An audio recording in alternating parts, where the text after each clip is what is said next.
କେଉଁ ଓଡ଼ିଆ ଅଭିନେତାକୁ ବିବାହ କଲେ ଚନ୍ଦିତା? ତାହେଲେ ଫ୍ରେଣ୍ଡସ୍, ଆପଣମାନେ ଜାଣିଥିବେ ଚନ୍ଦିତା ହଲିଉଡ୍ ଇଣ୍ଡଷ୍ଟ୍ରିରେ ବହୁତ ସାରା ସିନେମା ଓ ସିରିଏଲରେ ଅଭିନୟ କରିସାରିଛନ୍ତି।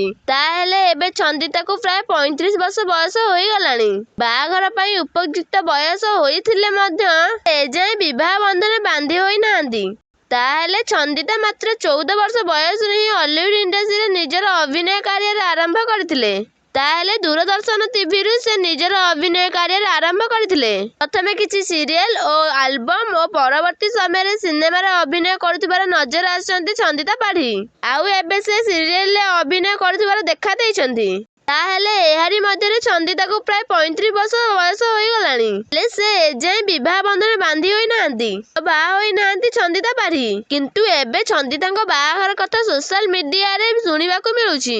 ହେଲେ ଚନ୍ଦିତା ରିଏଲ ଲାଇଫରେ ବିବାହ କରିନାହାନ୍ତି, କିନ୍ତୁ ରିଲ୍ ଲାଇଫରେ ବିବାହ ବନ୍ଧନରେ ବାନ୍ଧି ହୋଇ ସାରିଛନ୍ତି। ଗତ ଦିନ ମାନଙ୍କରେ ତୁଷାରଙ୍କ ସହିତ ତାଙ୍କ ପ୍ରେମ ସମ୍ପର୍କ ଗଢ଼ି ଉଠିଥିଲା। ଆଉ ତୁଷାରଙ୍କୁ ବାହା ହେବା ପାଇଁ ସେ ମନସ୍ଥ କରିଥିଲେ। ହେଲେ ଦୁର୍ଭାଗ୍ୟବଶତଃ ତାଙ୍କର ବ୍ରେକଅପ୍ ହୋଇଯାଇଥିଲା। ଆଉ ବ୍ରେକଅପ୍ ହେଲା ପରେ ତୁଷାର ମାହିଙ୍କୁ ଏବେ ବାହା ହୋଇ ସାରିଛନ୍ତି। ଆଉ ମାହି ଓ ତୁଷାର ଏକାଠି ରହୁଛନ୍ତି। ହେଲେ ଚନ୍ଦିତା ନିଜ ରିଏଲ ଲାଇଫରେ ଏପର୍ଯ୍ୟନ୍ତ ବାହା ହୋଇନାହାନ୍ତି। ତ ଫ୍ରେଣ୍ଡସ୍, ଆପଣମାନଙ୍କୁ ଚନ୍ଦିତା କେମିତି ଲାଗନ୍ତି, ତାଙ୍କ ଅଭିନୟ ଆପଣମାନଙ୍କୁ କେମିତି ଲାଗେ, ଆମକୁ କମେଣ୍ଟ ବକ୍ସରେ ନିଶ୍ଚିନ୍ତ ଭାବେ କମେଣ୍ଟ କରନ୍ତୁ।